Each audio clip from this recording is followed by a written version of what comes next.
Hi friends, welcome back to my YouTube channel മോൾക്കം by Angel. അപ്പോൾ നമ്മൾ +1 class some basic concepts of കെമിസ്ട്രിയുടെ part 2 video ആണിത്. അപ്പോൾ നമ്മുടെ നെക്സ്റ്റ് ടോപ്പിക് വരുന്നത് ഡാൾട്ടൺസ് ആറ്റോമിക് തിയറി.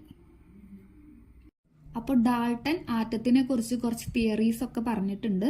അതിൽ ഒന്നാമത്തെ തിയറിയാണ് matter consist of invisible atoms. ഏതൊരു മാറ്റർ എടുത്താലും അതിൽ നമുക്ക് ആറ്റംസ് കാണാൻ പറ്റും. ഇൻവിസിബിൾ ആയിട്ടുള്ള ആറ്റംസ് ഉണ്ടാവും. ഏതൊരു മാറ്റർ എടുത്താലും അതിൽ ആറ്റം അടങ്ങിയിരിക്കുന്നുണ്ടെന്നാണ് ഡാൾട്ടന്റെ ഫസ്റ്റ് തിയറി. സെക്കൻഡ് പോസ്റ്റുലേറ്റ് പറയുന്നത് all the atoms of a given element have identical properties including identical mass. Atoms of different element differ in mass. അപ്പോൾ ഒരു എലമെന്റിലെ ഐഡന്റിക്കൽ പ്രോപ്പർട്ടീസ്, ഒരുപോലെ പ്രോപ്പർട്ടീസ് കാണിക്കുന്ന എല്ലാ ആറ്റംസിനും ഒരേപോലെ മാസ്സായിരിക്കും, സെയിം മാസ്സായിരിക്കും. അതുപോലെ ഡിഫറെന്റ് എലമെന്റ്സിലത്തെ ആറ്റംസിന് എല്ലാത്തിനും ഡിഫറെന്റ് മാസ്സായിരിക്കും. Third postulate compounds are formed when atoms of different elements combine in fixed ratio. ഓരോ ആറ്റംസും കമ്പൈൻ ചെയ്ത് ഡിഫറെന്റ് എലമെന്റ്സിന്റെ, ഇപ്പോൾ ഹൈഡ്രജന്റെ ഒരു ആറ്റം, ഓക്സിജന്റെ ഒരു ആറ്റം കമ്പൈൻ ചെയ്ത് അങ്ങനെ ഓരോന്നും ഫിക്സഡ് റേഷ്യോയിൽ കമ്പൈൻ ചെയ്തിട്ടാണ് ഒരു കോമ്പൗണ്ട് ഉണ്ടാവുന്നത്. ഇപ്പൊ എക്സാമ്പിൾ നോക്കുകയാണെങ്കിൽ വാട്ടർ ഉണ്ടാവുന്നത് എങ്ങനെയാ? ഹൈഡ്രജന്റെ 2 ആറ്റം, ഓക്സിജന്റെ ഒരു ആറ്റം, H2O ആയിട്ടാണ് വാട്ടർ ഒരു കോമ്പൗണ്ടായി ഉണ്ടാവുന്നത്. അപ്പൊ എലമെന്റ്സ് ഫിക്സഡ് റേഷ്യോയിൽ തന്നെ കമ്പൈൻ ചെയ്തിട്ട് വേണം കോമ്പൗണ്ട്സ് ഉണ്ടാവുന്നത്. Fourth postulate chemical reactions involve reorganisations of atoms. These are neither created nor destroyed in chemical reaction. നമ്മൾ 5 ലോസിൽ പഠിച്ചൊരു കാര്യമാണ്. ആറ്റംസ് ഒരു റിയാക്ഷൻ നടക്കാൻ എന്ത് വേണം? ആറ്റംസ് കമ്പൈൻ ചെയ്യണം. ആറ്റംസ് എല്ലാം കൂടിയിട്ടാണ് ഒരു റിയാക്ഷൻ നടക്കുന്നത്. ആ റിയാക്ഷൻ നമുക്ക് ക്രിയേറ്റ് ചെയ്യാനോ നശിപ്പിക്കാനോ പറ്റില്ല. ഈ ആറ്റംസ് നമുക്ക് ക്രിയേറ്റ് ചെയ്യാനോ നശിപ്പിക്കാനോ പറ്റില്ല. പിന്നെ Dalton's theory could explain the laws of chemical combination. എങ്ങനെയാണ് ഓരോ കെമിക്കൽ കോമ്പൗണ്ട്സ് റിയാക്ട് ചെയ്ത് ഒരു കോമ്പിനേഷൻ ചെയ്ത് നമുക്ക് ഒരു കോമ്പൗണ്ടായി കിട്ടുന്നത്, എങ്ങനെയാണ് ഓരോ കെമിക്കൽ റിയാക്ഷൻസ് നടക്കുന്നത്, എല്ലാം ഡാൾട്ടന്റെ തിയറിയിൽ പറയുന്നുണ്ട്. പിന്നെ വളരെ ഇമ്പോർട്ടൻ്റ് ആയിട്ടുള്ള കാര്യമാണ് 1 AMU, 1 ആറ്റോമിക് മാസ് യൂണിറ്റ് എന്ന് പറഞ്ഞാൽ എന്താണ്? 1 atomic mass unit is defined as the mass exactly equal to 1/12 of the mass of 1 carbon 12 atom. ഇത് എപ്പോഴും ചോദിക്കുന്ന ഒരു ക്വസ്റ്റ്യൻ ആണ്. 1/12 of the mass of the 1 carbon ആറ്റം. ഒരു കാർബൺ ആറ്റത്തിന്റെ 12 ആറ്റം, അതിന്റെ 1/12, 1/12 ഭാഗമാണ് ഒരു ആറ്റോമിക് മാസ് യൂണിറ്റ് എന്ന് പറയുന്നത്. അത് എപ്പോഴും ചോദിക്കുന്ന ഒരു ക്വസ്റ്റ്യൻ ആണ്. What is 1 AMU? അത് നമ്മൾ പഠിച്ചു വെക്കുക. 1/12 of mass of 1 carbon atom. Next topic is mall concept and molar masses. അപ്പോൾ ഒരു മോൾ കോൺസെപ്റ്റിൽ എന്താ? ഒരു മോൾ എന്ന് വെച്ചാൽ എന്താ? Mole is the amount of substance of a system. ഒരു സബ്സ്റ്റൻസിന്റെ എമൗണ്ട്. അതെങ്ങനെ പറയാ? എലമെന്ററി ആയിട്ട് ഇപ്പോൾ കാർബണിന്റെ 0.0112 കിലോഗ്രാം ഓഫ് കാർബൺ 12 അങ്ങനെ പറയുന്നതാണ് ഒരു മോള്. കാർബണിന്റെ ഒരു മോളിനെ പറയുന്നതാണ് 0.012 കിലോഗ്രാം ഓഫ് കാർബൺ 12. ഇനി നമുക്ക് ഇമ്പോർട്ടൻ്റ് ആയിട്ട് അറിഞ്ഞിരിക്കേണ്ട പ്രോബ്ലംസിനൊക്കെ നമ്മൾ യൂസ് ചെയ്യുന്നതാണ് Avogadro constant. Avogadro constant denote ചെയ്യുന്നത് NA. അതിൻ്റെ വാല്യൂ വരുന്നത് 6.022 × 10⁻23. നമുക്ക് എല്ലാ പ്രോബ്ലംസും ചെയ്യുമ്പോൾ അതിൽ നമുക്ക് ചിലപ്പോൾ അവഗാഡ്രോ നമ്പർ കൊണ്ട് മൾട്ടിപ്ലൈ ചെയ്യേണ്ടി വരും. അപ്പോൾ പ്രോബ്ലംസിനൊക്കെ യൂസ് ആവുന്നതാണ് അവഗാഡ്രോ കോൺസ്റ്റന്റ്. നെക്സ്റ്റ് വരുന്നത് empirical formula. Empirical formula represent the simplest whole number ratio of various atoms present in a compound. ഒരു കോമ്പൗണ്ടിൽ നമ്മൾ റെപ്രസെന്റ് ചെയ്യണ എലമെന്റ്സ് ഉണ്ടാവുമല്ലോ. ഇപ്പോൾ ഒരു എക്സാമ്പിൾ എടുത്തു, ഗ്ലൂക്കോസ്. ഗ്ലൂക്കോസിന്റെ മോളിക്കുലർ ഫോർമുല എന്താ? C6H12O6. അപ്പം അതിൽ H 12 എണ്ണം, കാർബൺ 6 എണ്ണം, ഓക്സിജൻ 6 എണ്ണം. അപ്പം H അവിടെ 12 എണ്ണം, 6ന്റെ ഇരട്ടി 2. അപ്പം അതിനെ സിംപ്ലസ്റ്റ് ഹോൾ നമ്പർ റേഷ്യോയിലേക്ക് ആക്കണേനെ പറയുന്നതാണ് എംപിരിക്കൽ ഫോർമുല. അപ്പം സിംപ്ലസ്റ്റ് എങ്ങനെയാ വരാ? C 1 എടുത്തു കഴിഞ്ഞാൽ Hന്റെ ഇരട്ടിയാ. അപ്പം CH2O. Cയും Oയും 6 എണ്ണായിരുന്നു, H 12 ആയിരുന്നു. അപ്പം അതിന്റെ സ്മോളസ്റ്റ് ഹോൾ നമ്പർ റേഷ്യോ എങ്ങനെ വരാ? CH2O. അങ്ങനെയാണ് അതിന്റെ എംപിരിക്കൽ ഫോർമുല വരുന്നത്. ഇനി നെക്സ്റ്റ് വരുന്നത് ലിമിറ്റിംഗ് റിയേജൻറ്റ്. നമ്മളിപ്പോൾ ഒരു റിയാക്ഷൻ ചെയ്തുകൊണ്ടിരിക്കുക. അപ്പോൾ അതിൽ നമ്മൾ നൈട്രജൻ എടുത്തു, ഓക്സിജൻ എടുത്തു, നൈട്രജനും ഓക്സിജനും കമ്പൈൻ ചെയ്ത് NO2 ഉണ്ടാവുകയാണ്. അപ്പോൾ നമ്മൾ എൻ്റെ ഇപ്പോൾ ഇത്ര ഒരു എമൗണ്ട് എടുത്തു. നൈട്രജൻ നമ്മളൊരു 12 ഗ്രാം എടുത്തു, ഓക്സിജൻ നമ്മളൊരു 14 ഗ്രാം എടുത്തു.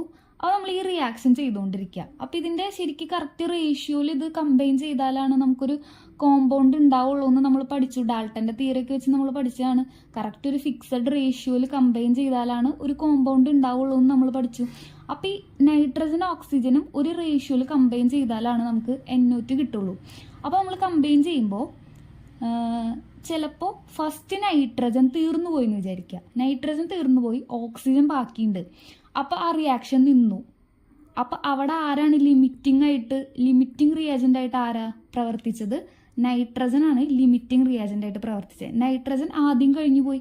അങ്ങനെ നമ്മളൊരു റിയാക്ഷൻ നടക്കുമ്പോൾ ആദ്യം കഴിഞ്ഞു പോകുന്ന എലമെൻറ്റിനെ പറയുന്നതാണ് ലിമിറ്റിംഗ് റിയാജൻ്റ്. ഇപ്പം നൈട്രജൻ ഓക്സിജൻ എടുത്തു, നൈട്രജൻ ആദ്യം കഴിഞ്ഞു പോയി.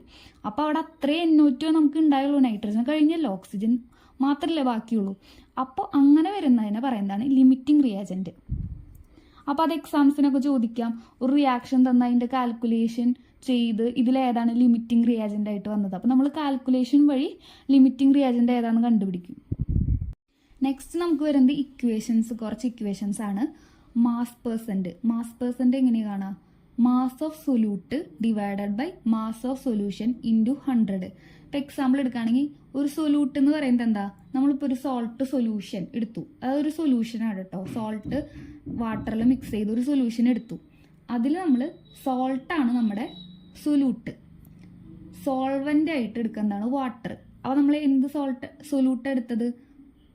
സോൾട്ട് മാസ്, അതിൻ്റെ എന്തോരം എടുത്തേ? Mass of solute divided by ആ സൊല്യൂഷൻ്റെ മാസ്, നമ്മൾ ഉണ്ടാക്കിയ സൊല്യൂഷൻ്റെ മാസ് ഇൻറ്റു 100 ചെയ്യുമ്പോൾ നമുക്ക് മാസ് പെർസെൻറ്റ് കിട്ടും. ഇനി അടുത്തത് മോൾ ഫ്രാക്ഷൻ എങ്ങനെ കാണാം? Number of moles of solute, നമ്മൾ എത്ര നമ്പർ ഓഫ് മോൾസ് എടുത്തു solute divided by number of moles of solute plus number of moles of solvent. നമ്മൾ എത്ര സൊല്യൂട്ട് എടുത്തു, എത്ര സോൾവെൻറ്റ് എടുത്തു ആ സൊല്യൂഷൻ ഉണ്ടാക്കാൻ വേണ്ടി, അങ്ങനെ പറയുന്നതാണ് മോൾ ഫ്രാക്ഷൻ. അപ്പോൾ ഇക്വേഷൻസ് ഒക്കെ പഠിക്കാം, പ്രോബ്ലംസ് ഒക്കെ വരും. അപ്പോൾ ഇതിൽ മോൾ ഫ്രാക്ഷൻ്റെ ഇക്വേഷൻ കൊടുത്തിട്ടുണ്ട്. അപ്പോൾ ആ ഇക്വേഷൻ നമ്മൾ പഠിക്കണം, പ്രോബ്ലംസിന് ആവശ്യം വരും. പിന്നെ മൊളാലിറ്റി എന്ന് പറഞ്ഞാൽ എന്താ? Number of moles of solute, നമ്മൾ എടുക്കുന്ന solute divided by kilogram of solvent, നമ്മൾ എത്ര കിലോഗ്രാം സോൾവെൻറ്റ് എടുത്തു. അപ്പോൾ ആ ഇക്വേഷൻ പഠിക്കാം. മൊളാലിറ്റിയുടെ ഇക്വേഷൻ, മൊളാലിറ്റി ഡിനോട്ട് ചെയ്യുന്നത് small m.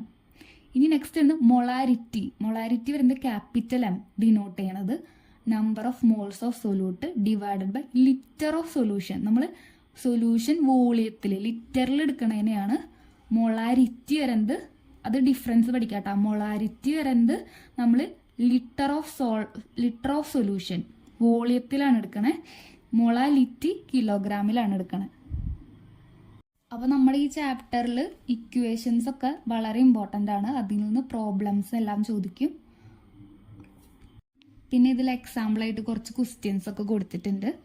Hydrogen combines with oxygen to form 2 different compounds. ഹൈഡ്രജനും ഓക്സിജനും കമ്പൈൻ ചെയ്ത് നമുക്ക് വാട്ടർ ഉണ്ടായി, ഹൈഡ്രജൻ പെറോക്സൈഡ് ഉണ്ടായി, H2O ഉണ്ടായി, H2O2 ഉണ്ടായി. അതാണ് ഹൈഡ്രജൻ പെറോക്സൈഡ്, രണ്ടും ഉണ്ടായി.